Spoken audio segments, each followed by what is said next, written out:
皆さんこんにちは、ほのかです。さきやで、今日は2022年1月から放送された冬アニメ、時効代理人をレビューしていきたいと思います。この作品って前にもレビューせんかったっけ?5話まで放送が終わった時に待ちきれずに一度レビュー動画を出したね。だから今回の動画は前回の動画の内容とかなり被っているんだ。でも5話以降ってこの作品のミステリーやサスペンス、タイムリープの SF 要素が主軸になってくるから前編を通したレビューも出したいと思ってたんだ。なるほど、再編集版みたいな感じやねんな。ほな、うちはちょっと記憶をリセットしてから解説の補助やるわ。いきなり高度な特技をさらっと言うのやめて。準備できたで。それじゃあ時効代理人、リンククリック、早速レビュー行ってみよう。本作、時効代理人なんだけど、元は中国で制作されたアニメ作品で、2021年にビリビリ動画で配信されたんだ。作画の雰囲気は日本アニメと少し違うんだけど、決して悪いというわけじゃなくて、しっかりと動かすところは動かすし、登場人物の表情も繊細に描かれてて、背景は見入ってしまうほど綺麗なシーンも多いんだ。設定やストーリーはどんな感じなん？主人公は2人いて、黒髪の方がトキで、白髪の方が光る。この絵やと、ちょっと BL 系の匂いを感じるな。確かに、キービジュからはちょっと BL っぽい雰囲気を感じる人もいるかもしれないけど、作中でそういった露骨な演出は少ないよ。全くないとは言い切れないけど、主張してて狙ってるなぁと感じることはなかったし、タッグやコンビ、相棒といったワードが似合う2人という印象だね。なるほどな。それやったら女性視聴者は二次創作とか想像で楽しめるし、男性視聴者は BL 系のジャンルが苦手でも見やすい作風になってるんやな。2人は特殊な能力を持っていて、トキは撮影者の意識にリンクして写真の中に入れる能力、ヒカルはその写真の世界で12時間以内に起きた出来事を把握する能力を持っているんだ。2人は写真館を経営する傍ら、それぞれの能力を組み合わせて、クライアントからの特殊な依頼をこなしていくというのが主なあらすじだよ。トキとヒカルで時効代理人か。ちゃんとタイトルにもなってるのがええな。そして、クライアントからの依頼をこなす最中で問題となってくることが、過去改変や未来改変といった SF 要素なんだ。どういうこと？写真の中に入るということは、一時的に撮影した時間帯の過去に戻ることになるよね。もしそこで、実際の過去と違う言動をしてしまうと、未来が変わってしまうんだよ。そっか。一時的とはいえ写真が撮影された過去に戻るわけやから、言葉や行動によっては、未来が静止と違う方向に進んでしまうこともあるわけやな。だから2人の間では未来が変わってしまうような過去改変を絶対にしてはいけないというルールを決めてこの仕事をやっていたんだ。まあでもお互いにそのリスクを理解してたら時は未来が変わるような行動はせえへんのとちゃうの？もちろん2人とも理解はしている。でも時は写真の中に入る時に撮影者の意識にリンクして過去の時代に飛ぶんだ。撮影者の意識を上書きする感じ？そうそう、一時的に意識自体を乗っ取る感じだね。でも、ただ上から意識を乗っ取るだけじゃなくて、あくまでリンクだから、撮影者本人の気持ちや感情も彼自身に流れ込んでくるんだ。撮影者の人生を追体験する感じか。そして彼は、ヒカルの忠告を理解しつつも、正義感が強く感傷的になりやすい性格という面もあって、過去の世界に干渉してしまうんだ。その結果、というのが本作の主なストーリーであり見どころだね。タイムリープとか過去改変、未来改変系が好きな人やったら絶対ハマるやつやん。見事にハマったよ。ただ、この時が過去に干渉する一連の流れだけは、中盤以降、ちょっと違和感を覚えてくるんだ。どういうこと？主人公の時って、直情型かつ正義感が強い性格なんだけど、1話から最終話付近まで、ヒカルの指示を何度も無視して、過去の世界で勝手な行動をしてしまうんだ。そういう、考えるより先に行動を起こすタイプやからええんちゃうの？序盤の1回や2回だけなら、特に不自然さはないんだ。でも、過去改変の危険性を身をもって体験したり、精神的な傷を負ってもほとんど学習することなく、終盤でも友人を危険にさらすような身勝手な行動をしてしまって、そのあたりが物語や作品の都合で時が動かされているという風に感じてしまうんだ。せっかく時本人がいろんな経験をして成長しても、設定や脚本がそれを無視するんやな。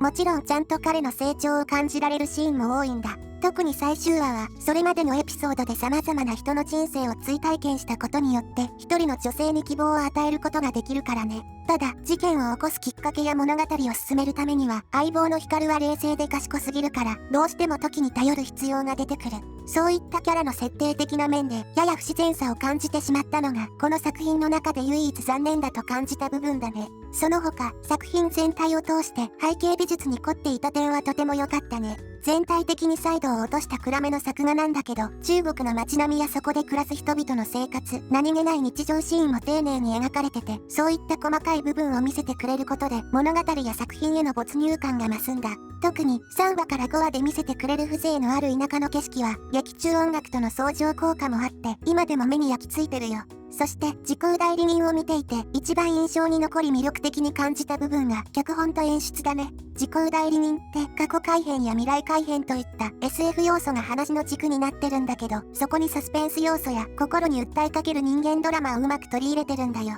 登場人物の人間味のある心情や思い、内から込み上げてくる言葉にできない感情などを劇版や表情で演出することが多いんだ。セリフでの説明があった方が展開としては当然わかりやすいんだよ。でも、そこをあえて最小限の言葉や表情、音楽だけで伝わるように見せてくれるんだ。原作ある作品やと説明セリフ多めになってしまうから、その辺はオリジナルアニメならではの表現やな。ストーリーは中盤まで1話から3話で完結する5つの短編エピソードで構成されてるんだ。各エピソードには毎回ゲストキャラが登場して、その人物の依頼や悩みを解決していくという流れだね。娘と親の家族愛、方向性の違いにより関係に亀裂が入った友人との話、亡くなった大切な人に言葉を伝えたい、行方不明の息子の捜索など、表面上は割とよくある話ではあるんだ。ただ、それぞれのエピソードの中には、中国が抱える社会問題もテーマとして織り込まれていて、視聴中はいろいろと考えさせられる点も面白いポイントだね。セクハラやパワハラ、史実にもある地震の話、田舎と都会の対比や差別、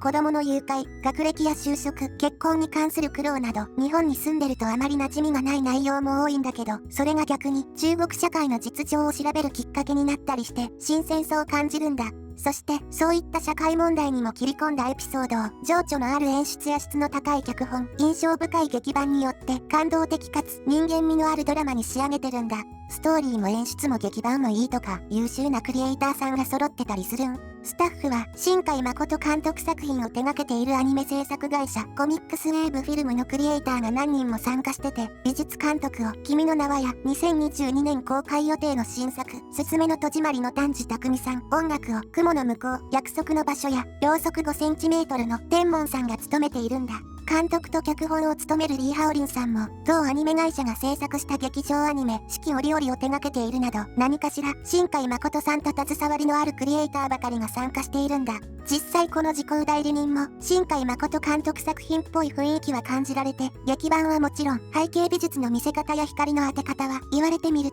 と感じる部分が多いよ。また、各話で見せてくれるシリーズ作品ならではの続きが気になる引きも本作の魅力だね。毎回と言っていいほどにエンディングに入る前は新しい謎や結末を次回に持ち越した演出で終わるんだ。来週までモヤモヤしてしまうやつやん。確かに見せ方を間違えるとストレスに感じてしまう演出でもあるんだけど、本編の話をある程度まとめた上で新しい謎を入れてくれるから消化不良感はほとんどないんだ。そしてエンディングに入る前に不穏な雰囲気を感じるイントロをかぶせる演出は見終わった話の満足度を高めてくれるほか、次回への期待を最大まで膨らませてくれるんだ。9話以降はそれまでの人間ドラマではなく、時矢光本人たちを巻き込んだ現実世界でのサスペンス要素が強めのドラマが展開されていくんだ。作風が変わる感じ？いや、感覚的には名探偵コナンで短編の事件を解決してたのが黒の組織の事件に絡んでいく感じ。イメージしやすすぎて草。終盤は彼らの友人が連続殺人犯に命を狙われることになってしまい、それを回避するために時たちは能力を使い犯人を追い詰めていくんだ。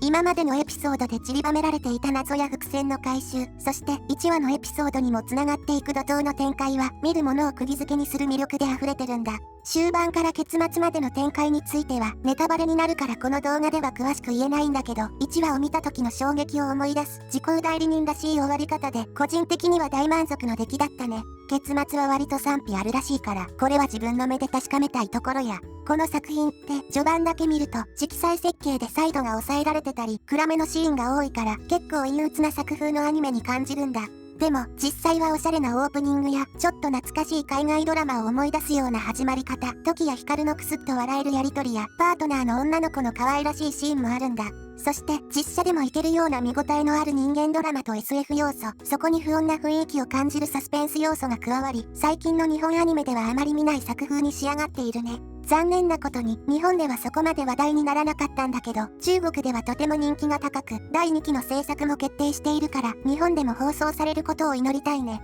この動画をきっかけに一人でも視聴してくれる人が増えてくれるとええな。じゃあ今日はこの辺で終わります。最後までご視聴ありがとうございました。よかったら皆さんの感想も聞かせてください。また見てな。チャンネル登録とグッドボタンも頼むで。